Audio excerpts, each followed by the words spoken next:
স্বাগতম সবাইকে পিওর মাদ্রিদের আরেকটি এপিসোডে। আমি এরিক, আমার সাথে আজকে আছে জিসান। আমরা কথা বলবো হচ্ছে ট্রান্সফার মার্কেট নিয়ে। আমরা এই মাসের শুরুতে জানুয়ারি ট্রান্সফার মার্কেটের শুরুতে আমরা এই বিষয় নিয়ে বেশ একটা লম্বা আলোচনা করেছিলাম। দর্শকদের মনে রাগ, ক্ষোভ, দ্বিধা সব মেটানোর জন্য হ্যালান্ড এমবাপ্পেকে নিয়ে যত বেশি প্রশ্ন করতে চান সুযোগ দিয়েছিলাম। মাসটা প্রায় পার হয়ে এসেছে। এদের সেখানে আবহাওয়া খারাপ হচ্ছে এবং আহ, সকল ক্লাবই ভালো ভালো খেলোয়াড় কিনছে, খারাপ খেলোয়াড় কিনছে। There are movement in the transfer market for almost all the clubs who we consider as rival, domestic and international. তো at this stage রিয়াল মাদ্রিদের সেরকম কোনো অ্যাক্টিভিটি নাই। রিয়াল মাদ্রিদ হচ্ছে দূরে বসে তামাশা দেখছে টাইপের একটা ভাইব আসতেছে আমার কাছ থেকে। তো Zisan, welcome, and how are you feeling about this transfer market? Transfer মার্কেটকে যদি সামারাইজ করি, লা লিগার প্রত্যেকটা বড় বড় দল, যার রিয়াল মাদ্রিদ বাদে, নিজেদের টিম স্ট্রেনথেন করতে যে পার্টিকুলার পজিশনগুলোতে তাদের প্লেয়ার দরকার ছিল, তারা এই জিনিসগুলো সঞ্চয় করছে, which is a very bad feeling to have. Because La Liga কিন্তু এখন ওপেন রেস মোটামুটি, মানে সেই 2 হর্স রেস কিংবা 2.5 হর্স রেস বলার সময় কিন্তু অনেক আগেই আসলে পার হয়ে গিয়েছে। এই মুহূর্তে সেভিয়া হচ্ছে আমাদের টাইটেল কন্টেন্ডার, তারা ম্যানচেস্টার ইউনাইটেড থেকে ভালো প্লেয়ার লোনে আনতে চেষ্টা করছে, সেই সময় আমরা লিটারালি বসে আছি।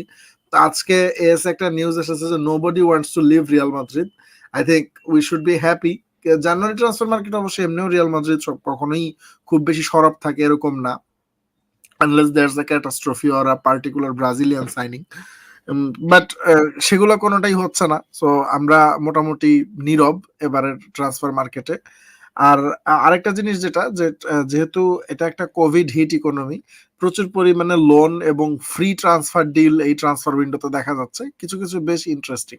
সো যেটা সবচেয়ে চোখে লাগছে আমার, যে বড় বড় নাম যাদের ছোট ছোট ক্লাবে সাইন করার কথা না, কোনো কোনো ক্ষেত্রে বাধ্য হয়ে তারাও ছোট ছোট ক্লাবে সাইন করছেন, এবং এটা I think it's a good news. Because ছোট ক্লাবে বড় প্লেয়ার, এই ব্যাপারটা কিন্তু আমরা যখন ফুটবল খেলা দেখা শুরু করি তখন প্রত্যেক ছোট ক্লাবেই একজন দুইজন ওয়ার্ল্ড ক্লাস প্লেয়ার থাকতো।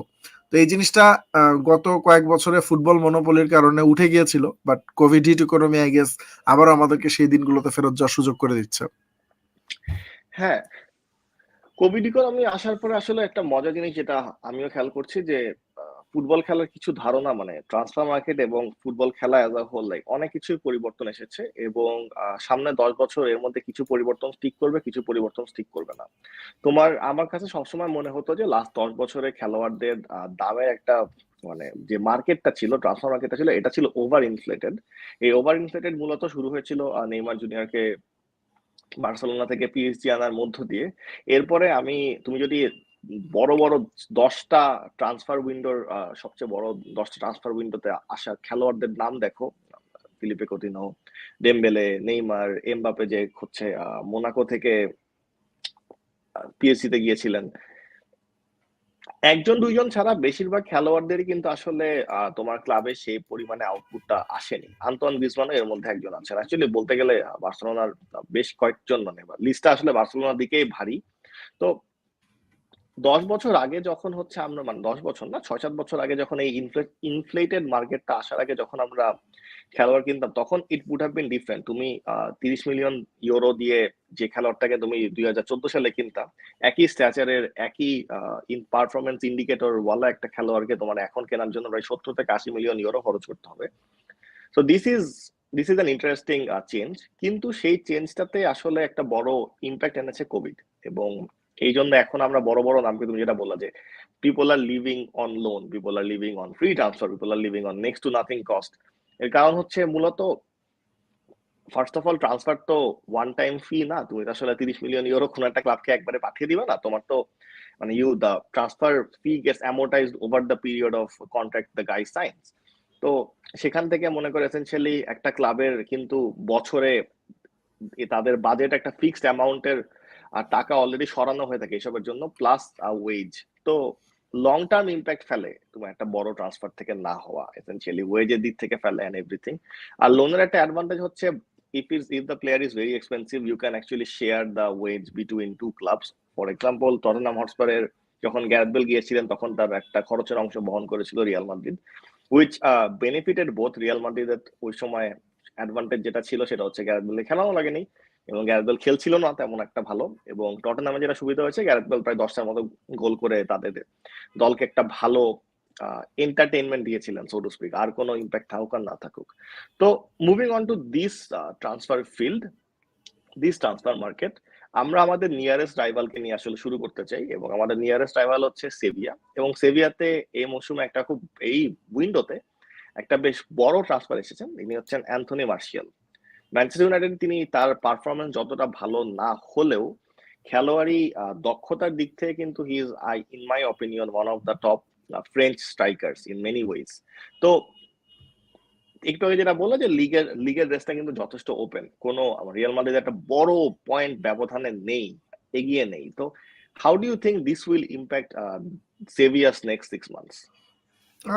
আমার মনে হয় মানে একটা দল যখন খুব ভালো নিকে আছে এবং পয়েন্ট টেবিলে 2 নাম্বার পজিশনে আছে, তাদের জন্য যে কোনো ভালো প্লেয়ারের অ্যাডিশন অবভিয়াসলি খুবই পজিটিভ একটা বার্তা বহন করে। আরেকটা জিনিস হচ্ছে যে লা লিগার পয়েন্ট টেবিলের দিকে যদি তুমি এই মুহূর্তে তাকাও, তাহলে কিন্তু রিয়াল মাদ্রিদের সঙ্গে সেভিয়ার ডিফারেন্স খুব বেশি না।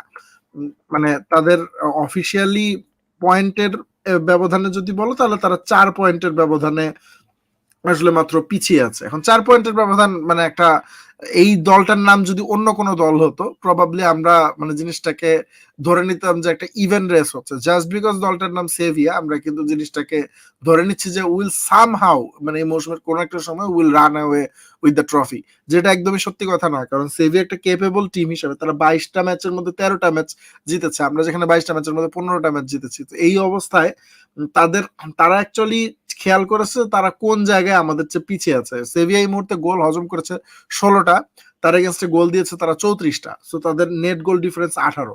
আর রিয়াল মাদ্রিদের রিয়াল মাদ্রিদ গোল দিয়েছে 47টা, তারা গোল খেয়েছে 20টা। তো তার মানে ডিফেন্সিভলি সেভিয়া অলরেডি রিয়াল মাদ্রিদের চেয়ে ভালো দল, তারা 4টি গোল কম হজম করেছে। তারা যেখানে ল্যাক করছে সেটা হচ্ছে গোল স্কোর করা। এখন এই অবস্থায় একজন অ্যাটাকার যিনি স্ট্রাইকার এবং লেফট উইঙ্গার এবং কোনো কোনো ক্ষেত্রে রাইট উইঙ্গার, 3টা আলাদা আলাদা পজিশনই খেলতে পারেন, যার মোটামুটি ভালো অ্যামাউন্টের স্পিড আছে। প্রিমিয়ার লিগে যে স্পিডটা এভারেজ হিসেবে কাউন্ট হয়, লা লিগায় একজন যদি মোটামুটি স্পেস পান তাহলে ওই স্পিডে খেলতে পারলে I guess that's a very devastating speed. But হ্যাঁ, লা লিগাতে স্পেসের পরিমাণ কম, you can't always utilize your speed, but still fresh player, fresh mentality, so and he's eager to prove his worth. So I think মানে মার্শিয়ালের সাইনিংটা নিয়ে আমাদের যথেষ্ট ওরিড হওয়ার কারণ আছে। হ্যাঁ, আমাদের নিয়ারেস্ট রাইভালের মধ্যে দুটো সাইনিং এসেনশিয়ালি আমাকে সবচেয়ে বেশি ওয়ারি করছে, মানে বিভিন্নভাবে দুশ্চিন্তার মধ্যে ফেলানোর মতো। আরেকজন হচ্ছে অ্যাথলেটিকো মাদ্রিদের, I think he moved from Valencia, Daniel Wass, right Zisan? Yes. আমি আসলে মানে লা লিগার এই মানে অ্যান্টি রিয়াল মাদ্রিদ প্যাকটা সম্পর্কে কখনোই মানে it always gets me like why is it there and why do teams do it. মানে এই মৌসুমেই, এই পার্টিকুলার মৌসুমে আপনি যদি পয়েন্ট, যে কেউ যদি পয়েন্ট টেবিলের দিকে তাকায় দেখবে ভ্যালেন্সিয়া পয়েন্ট টেবিল আছে 10 নম্বরে, অ্যাটলেটিকো মাদ্রিদ পয়েন্ট টেবিল আছে 4 নম্বরে।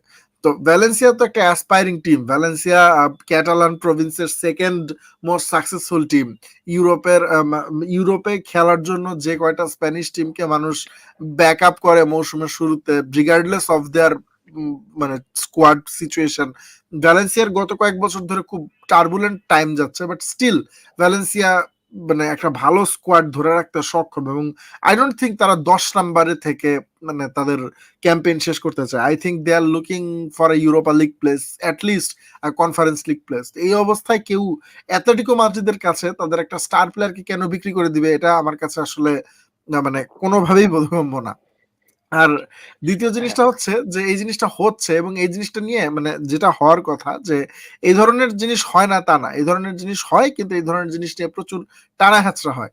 বাট এই ধরনের ডিলগুলো স্পেনে দেখা যায় যে খুব স্মুথলি মানে করে ফেলা হয়। অ্যাটলেটিকো মাদ্রিদ বার্সেলোনার কাছে প্লেয়ার বিক্রি করে দিচ্ছে, ভ্যালেন্সিয়া অ্যাটলেটিকো মাদ্রিদের কাছে প্লেয়ার বিক্রি করে দিচ্ছে, এন্ড ভাইস ভার্সা। সেভিয়াও সুযোগ পেলে প্রবাবলি তাদের একটা প্লেয়ার ওর দুটোকে তাদের চেয়ে পয়েন্ট টেবিলের নিচে থাকা দুটো দলের একটার কাছে বিক্রি করে দিতে খুব একটা কুণ্ঠাবোধ করবে না। বাট একই কোশ্চেন যখন রিয়াল মাদ্রিদ আস্ক করে, তখন it becomes like very very difficult.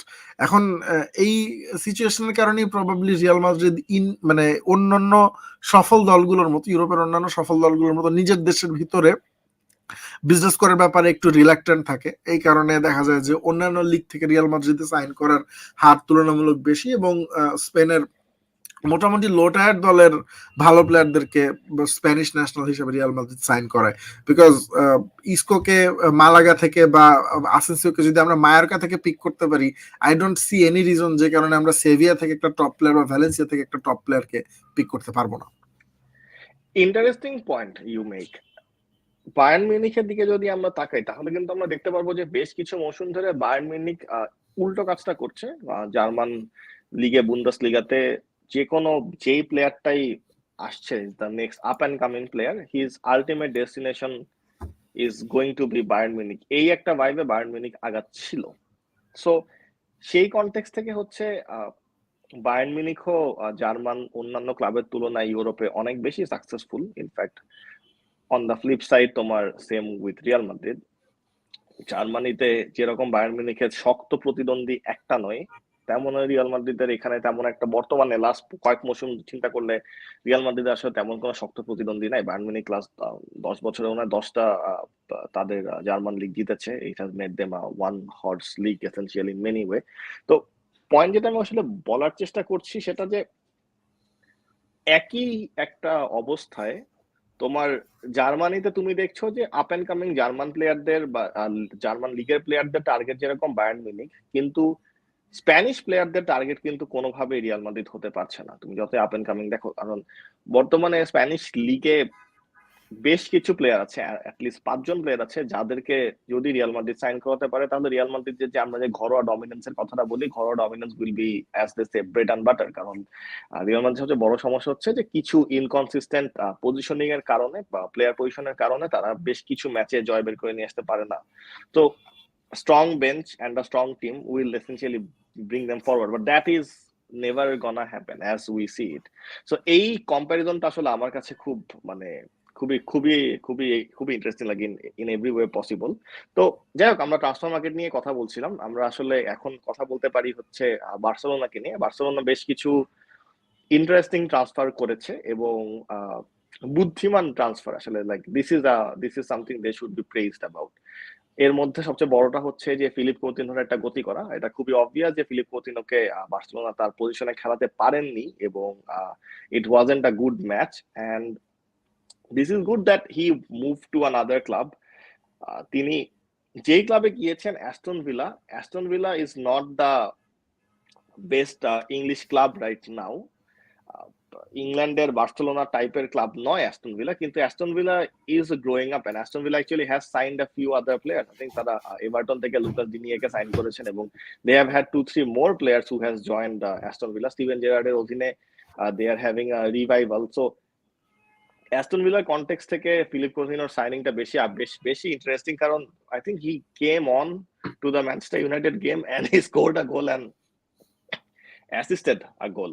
So একটা বড় স্ট্যাচারের খেলোয়াড়, কুতিনোর মতো একজন খেলোয়াড় যখন অ্যাস্টন ভিলার মতো ক্লাবে যাচ্ছে, এটা কিন্তু ইম্প্যাক্ট আসলে অ্যাস্টন ভিলার উপরেও পড়ছে, কুতিনোর উপরে পড়ছে এবং ফুটবলটা আরো বেশি ডেমোক্রেটাইজড হচ্ছে। তো বার্সেলোনার অন্যান্য ট্রান্সফার গুলার কথা যদি ধরি তাহলে তুমি আদামা ট্রাওরের ট্রান্সফারটাকে আসলে কি করে দেখবা?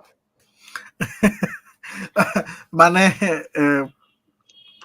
এখানে প্রশ্নটা অনেকটা এরকম হয়ে গেল যে আসলে ছোট দলে বড় ক্লাবের খেলা যদি, মানে বড় প্লেয়ারের খেলা যদি খেলাটাকে ডেমোক্রেটাইজ করে, তাহলে আসলে ডেমোক্রেসির পজিটিভের পাশাপাশি কিছু আই গেস ফ্ল দেখা যায়। তো এই ফ্ল গুলার একটা হচ্ছে আই গেস এইভাবে আদামা ট্রাওরেকে সাইন করানো নিয়ে মানে বার্সেলোনার ব্যস্ত হয়ে যাওয়া।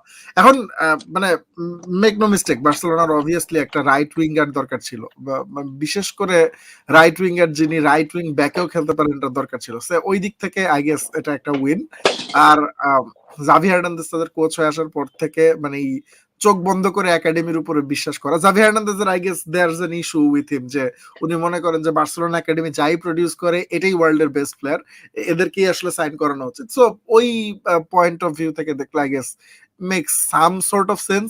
কিন্তু বার্সেলোনা যেই সমস্যাগুলোতে এই মুহূর্তে ভুগছে, ফর এক্সাম্পল তারা আসলে একটা পাসিং রেঞ্জের ফুটবল খেলতে চায়। তো Adama Traore is not the best passing footballer you will see. Adama Traore is not the best exactly, like তুমি তাকে কোন কোন কনটেক্সটে বলবা যে he is the best this footballer, because like this is interesting. He is not the best right back you can find. He is not the best right winger you can find. But obviously he is the best muscle man you can find around. এখন Barcelona যদি তাদের গেমে এই ডিমেনশনটা add করার জন্য তাকে কিনে নিয়ে আসে তাহলে I will find some reason. But Xavi Hernandez যে ধরনের কথাবার্তা বলেন প্রেস কনফারেন্সে, ফর এক্সাম্পল তাদের গত যে ম্যাচটাতে তারা খারাপ রেজাল্ট করেছিলেন, মানে জেতেন নাই, সেই ম্যাচটাতে তারা বলেছিলেন যে অ্যাথলেটিকো বিলবাও ইন্টেন্সিটি দিয়ে ম্যাচ জিতেছে, ফুটবল খেলে না। তাই গেস জাভি হার্নান্দেজ কোনো না কোনো জায়গায় ফিল করেন যে তার দলে ফুটবল থাকলেও ইন্টেন্সিটির অভাব আছে। তো আই গেস জাস্ট ইন্টেন্সিটির জন্য এই ধরনের প্লেয়ারকে কিনে নিয়ে আসার একটা রিজন থাকলেও থাকতে পারে। আর আরেকটা জিনিস হচ্ছে যে সার্জিনহো দেস্ট যত অনেক ট্যালেন্টেড একজন প্লেয়ার, কিন্তু সার্জিনহো দেস্ট কিন্তু নিজের নামের প্রতি এখনো পর্যন্ত সুবিচার করতে পারেন নাই। তো সার্জিনহো দেস্টের জন্য কম্পিটিশন নিয়ে আসার জন্য যদি এই ধরনের প্লেয়ার কিনে আনা হয় তাহলে I don't think this is the most smart decision they are making. But তারপরে আমি একটা জিনিস বলবো যে বার্সেলোনার এই ডিভাস্টেটেড ফাইন্যান্সিয়াল সিচুয়েশনও তাদের প্লেয়ারদের প্রতি যে পুলটা আছে, you have to respect that. মানে এই পুলটা যদি আমরা আসলে ট্রান্সফার মার্কেটে মানে সুপারস্টার সাইনিং বাদে নর্মাল প্লেয়ারদের বেলায় শো করতে পারতাম, আই থিঙ্ক আমাদের বেঞ্চের ডেপথ বাড়াতে আমরা অনেক দূর এগিয়ে যেতে পারতাম। স্টিকিং উইথ বার্সেলোনা, তুমি নিশ্চয়ই আয়াক্সের টাগলিয়া ফিগোর রুমারটা দেখেছো। তো হাউ ডু ইউ থিঙ্ক টাগলিয়া ফিগোর মতো একজন লেফট ব্যাকের সাইনিং বার্সেলোনার সেই এনশিয়েন্ট হিস্ট্রি বুক থেকে উঠে আসা লেফট ব্যাক যিনি দর্পের সাথে খেলে যাচ্ছিলেন এবং তার উইকনেস গুলোকে এক্সপ্লয়েট করে আমরা যে বেশ কিছু ক্লাসিকও জিতেছি, তো এই এই জিনিসগুলোকে আসলে কিভাবে নেগেটিভলি প্রভাবিত করতে পারে কিনা? বার্সেলোনার বার্সেলোনা না শুধুমাত্র, বার্সেলোনার সবচেয়ে বড় এক সময় অ্যাডভান্টেজ ছিল যে Barcelona had very good full backs. তোমার এই ড্যানি আলভেস যখন তার পিকে ছিলেন তখন কিন্তু, বা জর্ডি আলবা যখন তারা ভালো খেলছিলেন তখন they were always feeding in good ball towards Messi বলো or good ball toward other players. তো সেই দিন আসলে এখন কোনোভাবেই নাই।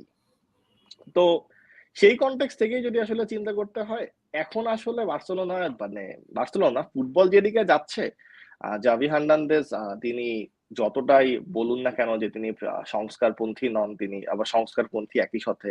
তিনি আধুনিক ফুটবলের চেয়ে তিনি যে ফুটবল খেলা বড় হয়েছেন সেই ফুটবলে তিনি খেলাতে চান এবং সেই ফুটবলে যে কোনো সমস্যা নাই। হি is the strongest fighter for that Barcelona type of football that has been instilled in the Barcelona DNA by Johan Cruyff.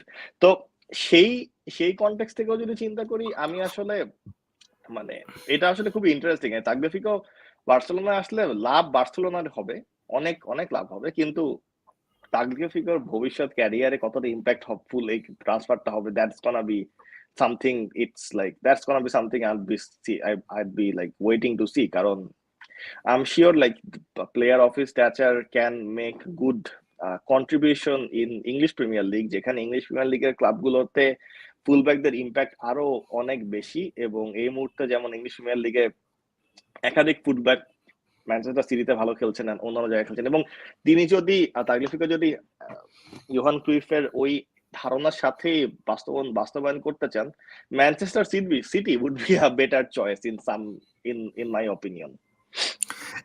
আমি মানে বার্সেলোনা থেকে আসলে সরছি না। আরেকটা of কোশ্চেন course. করি তোমাকে, সেটা হচ্ছে যে আলভারো মোরাতা টু বার্সেলোনা রুমারটা অনেকদিন ধরেই মানে এই জানুয়ারি মাসের শুরু থেকে মোটামুটি বেশ ভালো স্টিক করছে।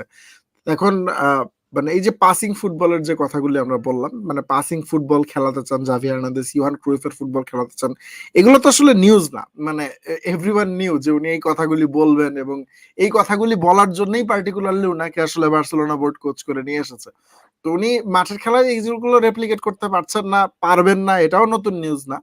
But signings like Adama Traore or Alvaro Morata, মানে ডু ইউ ফেরান থিঙ্ক যে তোরেস। এটা or Ferran Torres I think is a good sign, but তারপরও এই ধরনের সাইনিং গুলো particularly Ferran Torres, Alvaro Morata আর Adama Traore, if this is the attacking trio they are going to field, do you think যে এটার সাথে ক্রুইফের philosophy মিলানোর কোনো সুযোগ থেকে যাচ্ছে? দেখো, তোমাকে হচ্ছে এভাবে চিন্তা করতে হবে যে বিতর্ক দিয়ে, যুক্তি কুযুক্তি দিয়ে তো অনেক কিছু আসলে খাওয়ায় ফেলানো যায়, রাইট? তুমি যখন when you talk in a press conference, this is not a debate. you are answering questions most of the times.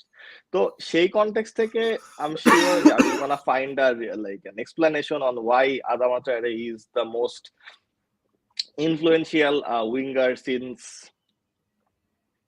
I don't know who was the last influential Barcelona winger, but let's call him X.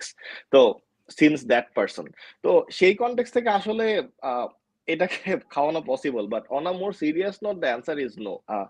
তোমার Ferran Torres অথবা না, ফেরান তোরেসকে you can say that he has more Barcelona DNA than the other two players combined, but Alvaro Morata to Barcelona, এটা আসলে Alvaro Morata মানে he as a football player has not been able to find footing under his ground. তিনি যে ক্লাবে গিয়েছেন সেই ক্লাবে তিনি কয়েক সিজনে বেশি টিকতে পারেননি, and তিনি তাকে তার পজিশনকে অপরিহার্য করে তুলতে পারেননি। তিনি সারা জীবন এসেছিল একটা সেকেন্ড টিয়ার স্ট্রাইকার হিসাবে থেকে যাচ্ছেন, অথচ তিনি প্রচুর পরিমাণে গোল করছেন। তো হয়তো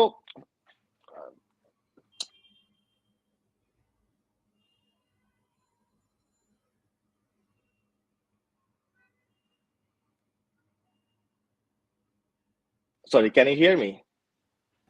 ইয়া রাইট, আমার মাইকটা মিউট হয়ে গিয়েছিল। তো না, আমি যেটা বলছিলাম যে আলভারো মোরাতা হয়তো চান যে সামনের 10 বছর হচ্ছে তিনি স্পেনের জাতীয় দলে সুযোগ পেতে থাকেন কন্টিনিউয়াসলি, এন্ড বার্সেলোনায় খেলা this is going to be impacting that in some way because he is playing in Spain, but he does not have any resemblance with the football that Javi is preaching in any way. He's there to score goals, but this is interesting, খুবই interesting এই পুরা ইম্প্যাক্টটা। And Alvaro Morata to Barcelona আসলে I will be finding it very very funny. আমি আসলে Alvaro Morata টু You are muted বার্সেলোনার now, or I can't hear you, Isan. এখন কি শুনতে পাচ্ছ? ব্যাপার কি? I can't hear you. তুমি কি মিউট করে আনমিউট করে দেখবে? হাই। না, এখন কি শোনা যায়? না, I'm sorry, I can't seem to hear you at all. হ্যাঁ, আমাদের ছোটখাটো টেকনিক্যাল একটা ত্রুটির মধ্যে চলে আসলো। আচ্ছা, we can hear both of you, thanks. I couldn't hear Jisan for some reason at all. Jisan is gonna be joining in 1 minute. So as I was saying, excuse me, Jisan, কি শোনা যাচ্ছে? হ্যাঁ হ্যাঁ, perfect. তোমাকে সবাই শুনতে পাচ্ছিল, আমি খালি শুনতে পাচ্ছিলাম না। ওকে, সো আমি যেটা বলছিলাম যে আমি আসলে আলভারো মোরাতা টু বার্সেলোনা এই ট্রান্সফারটার কথা তোলার কারণ হচ্ছে এই জানুয়ারি উইন্ডোর সবচেয়ে বড় ট্রান্সফারটা নিয়ে কথা বলা। So Alvaro Morata to Barcelona transfer রুমারটা এই রিসেন্ট কালে আবারও হাওয়া বাতাস পাচ্ছে। এটার দুটো কারণ আছে, একটা হচ্ছে ইউভেন্টাস একটা নতুন স্ট্রাইকার সাইন করেছে, দুসান ভালিলোভিচ। তো হি is a top class striker, এবং এই মৌসুমে, এই কোভিড লেড মৌসুমে 62.5 মিলিয়ন ইউরোর একটা সাইনিং, মানে this is one of the best signings of the year I must say. এখন এটার কারণেই আসলে মানে প্রবাবলি এই ধরনের রুমার উঠছে, বাট এখন মাত্র 48 ঘন্টা আছে আর, এবং বার্সেলোনা যদি অ্যাকচুয়ালি কোনো প্লেয়ারকে সাইন করাতে চায় তাহলে তাদের স্কোয়াডে কোনো একটা স্লট ফাঁকা করতে হবে। তো এই ফাঁকা করাটা মনে হয় না তাদের পক্ষে সম্ভব হবে। বাট ইউভেন্টাসের ব্যাপারটা কিন্তু বেশি interesting, because Juventus technically Ronaldo চলে যাওয়ার পরে তার ডিরেক্ট কোনো রিপ্লেসমেন্ট সাইন করায়নি, এবং this time I think they have got their man. But এই they have got their man এটা কিন্তু প্রথমবার না, বিকজ সেই 2014-15 সাল থেকে তারা যখন নাপোলি থেকে গঞ্জালো হিগুয়েনকে সাইন করায়, তারপর মারিও মানজুকিচ এসেছেন, ক্রিস্টিয়ানো রোনালদো এসেছেন, সবশেষে আলভারো মোরাতা আসলেন, এন্ড এখন ভ্লাহোভিচ আসছেন। তো সবগুলো প্লেয়ারকে সাইন করিও ইউভেন্টাস কিন্তু সেই পারফেক্ট স্ট্রাইকারের খোঁজ পাচ্ছে না। এখন তারপরও ঘরোয়া লিগে তাদের একটা ডমিনেন্স ছিল, এখন ইন্টারের রাইজের কারণে সেটাও তো একদম হুমকির মুখে। তো ডু ইউ থিঙ্ক যে এই ভ্লাহোভিচের সাইনিংটা তাদেরকে ফাইনালি তাদের টিমের জন্য যে পার্টিকুলার স্ট্রাইকার প্রোফাইলটা তারা খুঁজে, সেটা তাদেরকে খুঁজে পেতে হেল্প করবে, এবং ইন্টারের যে নতুন ডমিনেন্সটা ক্রিয়েট হচ্ছে এটাকে ব্রেক করতে তারা কোনো একটা রোল প্লে করতে পারবে? ইন্টারের ডমিনেন্স ব্রেক করার মেইন ওয়ে হচ্ছে লুকাকুকে আবার ইন্টারে না ফেরত যেতে দেওয়া, ভেরি ইম্পর্টেন্ট। কারণ লুকাকু এখন যদি ইন্টারে ফেরত যায়, he is gonna be another goal machine again, and scoring 20-30 goals এমন একটা লিগে, যেই লিগে 20 গোল 30 গোল একটা বড় সংখ্যা। ইটালিয়ান সিরিয়াতে গোল এত বেশি হয় না, সেই কনটেক্সট থেকে খুবই বাজে সিদ্ধান্ত হবে। But Dusan, I'm not gonna try to pronounce his last name. I'm just gonna go with his first name. তিনি কিন্তু এমনিতে ইটালিয়ান লিগে বেশ একজন পরিচিত প্লেয়ার, রাইট? অ্যান্ড আমার কাছে সবচেয়ে ইন্টারেস্টিং লাগছিল যে আর্সেনাল তাকে সাইন করানোর চেষ্টা করছিল। অ্যান্ড ইন্টারেস্টিং লাগার দেখো কারণ আছে। তুমি জুভেন্টাসের কথা দেখো, জুভেন্টাস লাস্ট 10 বছরের মধ্যে অ্যাটলিস্ট 5 বার বা 6 বার বা 7 বার, আমি আসলে forget history this days, Syria জিতেছে। অন্যদিকে আর্সেনাল লাস্ট 10 বছরের মধ্যে টপ 4 থাকতে পেরেছে 0 বার বা 1 বার বা 2 বার। এর মধ্যে হয়তো এফএ কাপ জিতেছে 1 বার অথবা 2 বার। Like, and then Arsenal almost signed this player. So this goes to show ইংল্যান্ডের কিছু ক্লাবের location is more important than their playing style. আসলে আর্সেনালের কথা এখানে আমরা বলবো যে তুমি, like, I have no idea how you actually have that much amount of pool in transfer market and be Arsenal in like form. But Juventus's perspective থেকে this is a perfect signing because Juventus needs more goals and Juventus needs to play more direct football, যাকে বলে direct football আমার আসলে দেখতে খুব ভালো লাগে। এবং এই জুভেন্টাস ইটালিয়ান সিরিয়াকে বদলে দেওয়ার সম্ভাবনা আছে, কারণ ইটালিয়ান সিরিয়াতে বেশ কিছু পরিবর্তন এসেছে রিসেন্টলি। তার মধ্যে হচ্ছে তোমার জুভেন্টাসের মনোপলিটা ভাঙা, এবং হচ্ছে ইটালির ইটালির কি বলে ইউরো জেতা, এক্সকিউজ মি, ইটালির ইউরো জেতা, এবং আরো বেশ কিছু ক্লাবের তোমার হচ্ছে প্লেইং স্টাইলে পরিবর্তন আসা। তো জুভেন্টাসের সামনে না আসলে বেশ ডিফারেন্ট টাইপের চ্যালেঞ্জ। তোমার কাছে একদিকে মনে করো হেলাস ভেরোনার মতো ফাত্রা দলও আছে, একদিকে আবার তুমি দেখো ইন্টার, রোমা, এসি মিলানের মতো ডিফারেন্ট অ্যাটাকিং মাইন্ডেড টিম আছে। Ruma plays a very classic Mourinho football. AC Milan has a more youth-based attacking gameplay, and Inter Milan wins games. On the flip side, তোমার কাছে নাপোলির মতো দলও আছে, আবার এই যে ফিওরেন্তিনা, যেমন গত মৌসুম পর্যন্ত এই দুসান ব্লাহোভিচের কারণে they were scoring tons of goals and they were getting a lot of points out of it. তো এটা কিন্তু this is a more interesting mixed bag than for example Germany. তো সেই কনটেক্সট থেকে জুভেন্টাসের যদি they can come back to winning ways, তাহলে ইউরোপে তাদের একটা বড় অ্যাডভান্টেজ আসবে, কারণ ইউরোপে তাদের আসলে পারফরমেন্স তো মন মতো হচ্ছে না বেশ কিছু মৌসুম ধরে, এবং তাদের টার্গেট কিন্তু আসলে ইউরোপেও ডমিনেন্স ক্রিয়েট করা। এবং তারা গত কয়েক বছর আগ পর্যন্ত, এসেনশিয়ালি ক্রিস্টিয়ানো রোনালদো জয়েন করার আগ পর্যন্ত, they were trying to be quite successful, as much successful as they can be on a time when football was dominated mostly by Real Madrid and Barcelona. সেই সময় তারা কিন্তু বেশ কবার সেমিফাইনালে অথবা ফাইনালে উঠেছে, খেলেছে। So that shows that they have that European ambition, এবং এই এরকম কিছু সাইনিং এর মধ্যে দিয়ে ইউরোপিয়ান অ্যাম্বিশন আবার যদি ফেরত আসে, that is গনা be more interesting. তো জিসান, এট দিস স্টেজ আমরা না আসলে কয়েকটা প্রশ্ন একটু যদি মনে করো ঠাস করে দেখে আসি। এর মধ্যে এই প্রশ্নটা আমি আসলে তোমাকে করতে চাই। গেল, হ্যাঁ চলে গেল কেন প্রশ্নটা? Excuse me. Give me. Yes, go ahead.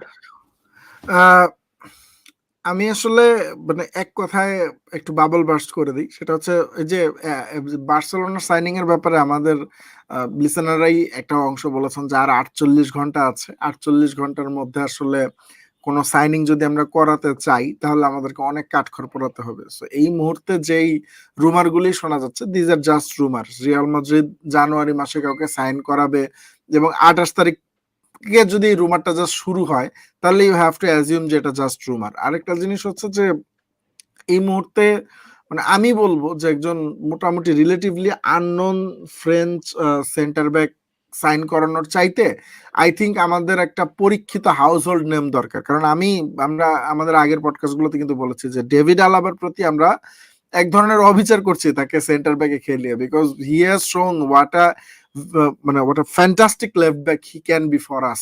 But আমরা আসলে প্রপার একটা সেন্টার ব্যাক নাই বলে হি is a good centre back, he is one of the best in left back positions, but is a good centre back. So আমরা তাকে তার good কোয়ালিটিটা use করতে গিয়ে তার বেস্ট কোয়ালিটি হারাচ্ছি। সো আমরা যদি ওয়ার্ল্ডের বেস্ট লেফট ব্যাককে বা ওয়ার্ল্ডের অন্যতম বেস্ট লেফট ব্যাককে লেফট ব্যাক পজিশনে ফেরত নিতে চাই, তাহলে আমাদের ওয়ার্ল্ডের অন্যতম বেস্ট সেন্টার ব্যাককে সাইন করাতে হবে। তো obviously we need a big name, এবং আই থিঙ্ক বাজারে এখন মানে যেভাবেই হোক না কেন 6 মাসের মধ্যে ফ্রি এজেন্ট হয়ে যাচ্ছেন এরকম 3-4 জন world class centre back exist করেন। সো ওদের যে কাউকে আমরা আসলে সাইন করাতে পারতাম যদি শুরু থেকেই আমরা আগ্রহী হতাম, বাট আমরা সেরকম কোনো মুভমেন্ট এখনো পর্যন্ত দেখাইনি। সো রিয়াল মাদ্রিদের ব্যাপারে সামারের আগে কোনো সাইনিং হচ্ছে এরকম আই ডোন্ট থিঙ্ক, আমি মনে করি না অ্যাটলিস্ট। আমি একটা অ্যাডভাইস দিতে চাই আমাদের ফুটবল মাইন্ডেড দর্শকদের। এটা হচ্ছে অ্যাডভাইসটা এরকম যে এটা আসলে আমি নিজে ফলো করে অ্যাডভান্টেজ পেয়েছি, সেটা who's gonna be the next big thing এটা জানা নিয়ে। তো নেক্সট বিগ থিং আসলে বড় ক্লাবগুলোতে খেলেন না খুব একটা, নেক্সট বিগ থিং আসলে নাম না জানা ক্লাব থেকে উঠে আসেন। তো আই উড অলওয়েজ সে যে if you want to see some really good players coming up, for that thing we need to see এমন এমন টিমের খেলা যারা হচ্ছে লিগগুলোতে পজিশনে 3 থেকে 4 নম্বরে বা 4 থেকে 5 নম্বরে আছে। ইংলিশ প্রিমিয়ার লিগের কথা বাদ দিয়ে এসেনশিয়ালি আসলে স্প্যানিশ লিগের কথা বলেও লাভ নেই, কারণ স্প্যানিশ লিগে 4-5 নম্বরে এখন অ্যাটলেটিকো মাদ্রিদ আর বার্সেলোনা খেলে। Talking about German league or French league or Italian league. কারণ হচ্ছে those are the teams who are struggling, who are like trying their best, and they are the one who puts the highest amount of pressure in those games. And সেখান থেকে সেই খেলোয়াড় সেই দলের খেলাগুলো দেখলে কিন্তু you get to see a lot of potential in a lot of different players. Then that's gonna be interesting. আমি একটা হ্যাঁ, তো এটাই হয়তো আমার একটা like this is what I wanted to say, কারণ এরকম খেলা দেখলে you get to see very very fun players who has great future in big clubs, and in many cases Zisan you have seen যে অখ্যাত দলে ভালো খেলে বড় ক্লাবে যখন আসে তখন লাইক দেয়ার রোল এক্সপ্যান্ডস আ লট। সেটা তুমি পোর্তো থেকে বলো, লিসবোয়া থেকে বলো, যে ক্লাব থেকেই বলো না কেন। তো জিসান, আমাদের মোটামুটি পডকাস্ট আসলে শেষ করার সময় চলে আসছে। আসার আগে আমি একটু আগে আমাকে একটা প্রশ্ন করা হয়েছিল about Luis Diaz, and let me see if I can find it. Big question, Luis Diaz, yes. It's কোয়েশ্চেনটা হচ্ছে এসেনশিয়ালি একটু কষ্ট কল্পনা। আমার মনে হয় না লিভারপুল তাদের নাম্বার 1 গোল মেশিনকে ছাড়তে চাবে। ইনফ্যাক্ট তাদের ছাড়ার একটা বড় সম্ভাবনা আছে হচ্ছে ববি ফিরমিনো এবং সাদিও মানেকে। সাদিও মানে নিয়ে একটা ইন্টারেস্টিং পয়েন্ট আসলে বলতে চাই এখানে, যে আমি আর মেহেদি যখন 17-18 দিকে ফুটবল নিয়ে দুজন বসে কফি খেতে খেতে গল্প করতাম, তখন রিয়াল মাদ্রিদের জন্য ড্রিম ট্রান্সফার আমার কাছে সবসময় মনে হতো, আমাদের কাছে মনে হতো হচ্ছে Sadio Mane, because he was a very physically active player. মাঠের মধ্যে হি ওয়াজ constantly impacting the game, constantly running around, and he is not getting tired. তুমি 80 মিনিটের পরে একটা টায়ার্ড অপোনেন্টের এগেইনস্টে শক্তিশালী খেলোয়াড় হিসেবে সাদিও মানে টাইপের কাউকে চিন্তা করতে পারো। বর্তমানে যদি রিয়াল মাদ্রিদের কনটেক্সটে এরকম কোনো প্লেয়ারকে আমি চিন্তা করতে চাই, তাহলে আমার কাছে ইনিয়াকি উইলিয়ামসের নামটা খালি মাথার মধ্যে ঘুরবে। But I know we have talked about this at the beginning of our podcast, that's not gonna happen. ইনিয়াকি উইলিয়ামসের দিকে আমরা তাকাবো এবং তারপরে Atletico Madrid they are gonna buy it. আমাদের অন্তিক কিন্তু অলরেডি বলেছে যে আডামা ট্রায়ারের চেয়ে যদি কোনো প্লেয়ারকে সে প্রিফার করতে হয় ইনাকি উইলিয়ামসকে প্রিফার। কেমন man, that's a no brainer. Obviously Inaki উইলিয়ামসকে আডামা ট্রায়ারের চেয়ে you should prefer. He is a decisive forward. He actually runs with the ball with a goal in his mind. He doesn't want to push people away from him, just to keep the ball forward. এখন এখানে একটা জিনিস হচ্ছে যে Inaki উইলিয়ামসকে sign করানোর ব্যাপারে I don't Real Madrid will ever be proactive, কারণ Inaki Williams যে প্রোফাইলের খেলোয়াড়, এই প্রোফাইলের 5টা খেলোয়াড়কে যদি সুযোগ থাকার সময় রিয়াল মাদ্রিদ সাইন করো, আই থিঙ্ক রিয়াল মাদ্রিদের ঘরোয়া শিরোপার স্টোরিটা পুরোপুরি ভিন্ন হতে পারতো। মানে আমরা যে কোপা ডেল রে নিয়ে যে আফসোস করি, কিংবা বেঞ্চের ডেপথ নিয়ে যে আফসোস করি, কিংবা বেনজেমার প্রপার ডেপুটি খুঁজে না পাওয়া নিয়ে যে আফসোসটা করি, আই থিঙ্ক এগুলা মানে কখনোই আমাদের থাকতো। আর ইনাকি উইলিয়ামসকে I don't think Athletic Bilbao খুব সহজে ছাড়তে চাইবে, বিকজ অ্যাথলেটিকো বিলবাওয়ের মানে আমরা অ্যাথলেটিকো বিলবাওকে মনে করি যে অ্যাথলেটিকো বিলবাও একটা ছোট দল, কিন্তু Atletico Bilbao is not. Atletico Bilbao just তাদের বাজেট এবং তাদের স্ট্রাকচারকে একটা পার্টিকুলার সেট অফ বা একটা পার্টিকুলার টাইপ অফ প্লেয়ারের পিছনে খরচ করে, যেটা বাস্ক অরিজিন প্লেয়ারদের ভিতরেই তারা সীমাবদ্ধ। কারণ বাস্ক অরিজিন প্লেয়ার কিন্তু শুধু স্প্যানিশ হতে হবে এটা না। ইনাকি উইলিয়ামস এবং তার ভাই দুজনেই কিন্তু বাস্ক অরিজিনাল প্লেয়ার। সো তাদের একটা লম্বা সময় এখানে থেকে যাওয়ার এবং এই ক্যারিয়ারটাকে প্রলং করার একটা যথেষ্ট ভালো চান্স রয়ে যায়, এবং that's a very good thing to do, I must say. কিন্তু তারা যদি অ্যাম্বিশাস হন, obviously I think Inaki Williams এর জন্য particularly Real Madrid could be a very good prospect if Real Madrid are interested. আর এখানে আরেকটা কোশ্চেন, সেটা হচ্ছে কোশ্চেন না, এটা আসলে একটা ইস্যু, যে অনেকে আমরা যেহেতু বলছি যে ডেভিড আলাবা ওয়ার্ল্ডের অন্যতম বেস্ট লেফট ব্যাক, তার কারণে মেন্ডিকে অনেক ধরনের কথাবার্তা বলছেন। আমরা আবারও মনে করিয়ে দিচ্ছি যে আমরা মাদ্রিদ বেতার শুরু করেছিলাম ফুটবল নিয়ে সুস্থ ডিসকাশনের জন্য। অবভিয়াসলি আমরা মানে টুকিটাকি ব্যান্টার সবসময় অ্যালাউ করি। ব্যান্টার বলতে হাসি ঠাট্টা বোঝায়, আর নিজের দলের খেলোয়াড়কে পার্সোনাল অ্যাটাক করা বোঝায় না। সো আমি আশা করবো যে মেন্ডিকে এই পার্সোনাল অ্যাটাকগুলি না করা হোক, বিকজ হ্যাঁ এটা ট্রু যে মেন্ডির অ্যাটাকিং থার্ডে তার যে আউটপুট, এটা নিয়ে you can have a lot of complaints, এবং আমরা কখনোই এটাকে লেস এন্টারটেইন করি নাই, বিকজ আমরা মার্সেলো কিংবা রবার্তো কার্লোসকে দেখে এতটা স্পয়েলড যে আমরা আসলে আশা করি যে আমাদের লেফট ব্যাক গুলো অপোজিশনের বক্সে প্রতি ম্যাচে 15-20টা করে ক্রস দিবেন, বাট প্রত্যেকটা লেফট ব্যাক, ওয়ার্ল্ডের প্রত্যেকটা লেফট ব্যাক এই মোল্ডে গড়া হয় না, এবং পরবর্তী জেনারেশনের সবগুলো লেফট ব্যাক যে এই মোল্ডে গড়া হবে এটাও ট্রু না। ইভেন ডেভিড আলাবা বক্সের ভিতরে যে পরিমাণ গ্রাউন্ডেড বল দেন, ওই পরিমাণ ক্রস কিন্তু উনি বাড়ান না। সো মার্সেলো এবং ডেভিড আলাবা আসলে অনেক different type of left back. এখন Mendy can be a very different type of left back too. এখন মেন্ডি দলে খেলার যোগ্য কিনা, এই মুহূর্তে এটার অ্যান্সার হচ্ছে ইয়েস, কারণ মেন্ডির চেয়ে বেটার লেফট ব্যাক এই মুহূর্তে আমাদের দলে নাই। Marcelo is not a better left back than Mendy in 2022। আর এই মুহূর্তে তো ডেভিড আলাবাকে আমরা আসলে লেফট ব্যাকে খেলানোর জন্য কনসিডার করছি না, that's something we are saying. এখন যেহেতু বেটার লেফট ব্যাক কেউ নাই, সো মেন্ডি আমাদের দলের 1 নাম্বার হিসাবে, এবং মেন্ডি বল নিয়ে যা করেন নিজের বক্সের ভিতরে কিংবা অপোজিশন বক্সের ভিতরে যা করার সম্ভাবনা আছে, কারণ এগুলোকেও কোনোভাবে ডিসকারেজ করার সুযোগ নেই। We all love a footballer যার পায়ে ট্রিকারি আছে, যিনি বল ক্যারি করতে পারেন, ডেঞ্জারাস সিচুয়েশন থেকে বল বের করে নিয়ে আসতে পারেন। অবভিয়াসলি রিস্ক ফ্যাক্টর আছে। Sergio Ramos used to be like this and we just loved him, we adored him for this kind of recklessnesses and for his audacity to pull this things off. তো এই কারণে, একই কারণে যদি একজন খেলোয়াড়কে আমরা পছন্দ করি, মাথায় তুলে রাখি, তাহলে আরেকজনকেও একই কারণে অপছন্দ করার আসলে কোনো কারণ নেই। বাট লং টার্ম স্পিকিং, আমি আসলে অনেক লম্বা সময় জুড়ে মেন্ডিকে এইভাবে লেফট ব্যাকে খেলতে দেখতে চাই না, কারণ আমি আমার লেফট ব্যাকের কাছে কিছুটা অ্যাটাকিং আউটপুটও চাই, যেটা দেওয়ার সামর্থ্য ডেভিড আলাবার আছে। এবং এই কারণেই জাস্ট আমরা একটা সেন্টার ব্যাক সাইনিং এর ব্যাপারে এত বেশি পরিমাণে কথাবার্তা বলছি। ডাজন্ট মিন যে আমরা মেন্ডিকে রেট করি না, বা Mendy is a bad player and you should bad mouth Mendy. হ্যাঁ, Mendy is a bad person maybe, আপনার ইফ ইউ সে দ্যাট, আমি আসলে খুব একটা দ্বিমত করব না, বিকজ তার নামে এখন 2টা মামলা চলছে এই পার্টিকুলার ব্যাপারগুলোতে, but he is a very good player, you can't just deny that. আর এই সেন্টার ব্যাকের কোশ্চেন যেহেতু চলে আসছে, মানে অনেক আমরা যে রুমার গুলো নিয়ে কথা বললাম, কোন্ডে আসতে পারে কিনা, সুলে আসতে পারে কিনা, এই ধরনের কোশ্চেন গুলো আসলে আই গেস আমাদের সবার মনেই ঘুরপাক খাচ্ছে। তো এখানে এটার কোনো ডেফিনিটিভ অ্যান্সার আমার কাছে নাই, কারণ রিয়াল মাদ্রিদ আসলে কাকে সেন্টার ব্যাক হিসেবে টার্গেট করছে এই মুহূর্তে, বা কার কথা চিন্তা করছে, এটা আমি আসলে এই মুহূর্তে ওয়াকিবহাল না পুরোপুরি। তবে যেটা বলতে পারি যে এই মুহূর্তে যে রুমারগুলি শোনা যাচ্ছে, এগুলোর কোনোটাই খুব একটা স্ট্রং না।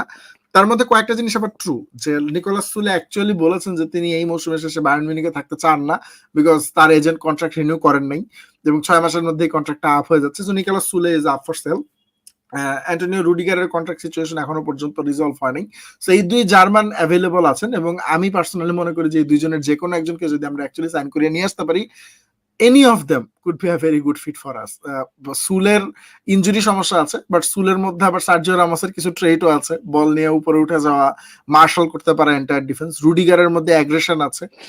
এর বাইরেও আসলে অনেক অপশন আমাদের হাতে আছে। এর মধ্যে ডিলিট আছেন, কিন্তু ডিলিটকে ইউভেন্টাস কেন ছেড়ে দিবে, বা রিয়াল মাদ্রিদ কেন ডিলিটকে কম দামে পেয়ে যাবে, এটার কোনো সদুত্তর আমার কাছে নাই।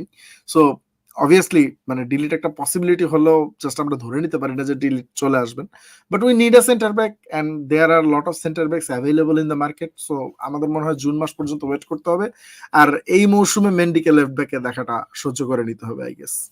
অবশ্যই great point, great, all of those are actually pretty interesting pointers. হ্যাঁ, আমাদের আসলে কিছুটা সংযত হয়ে আমাদের চিন্তা ভাবনা করতে হবে সামনে কাকে দলে দেখতে চাই।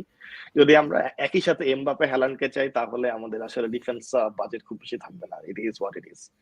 তো রিসান, থ্যাংক ইউ। প্রায় আমরা 40 মিনিট ধরে বিভিন্ন ট্রান্সফার মার্কেটের বিভিন্ন ইম্প্যাক্ট নিয়ে কথাবার্তা বললাম। Guys who has stayed with us, প্রায় 100 জনের মতো সোফার। ধন্যবাদ সবাইকে।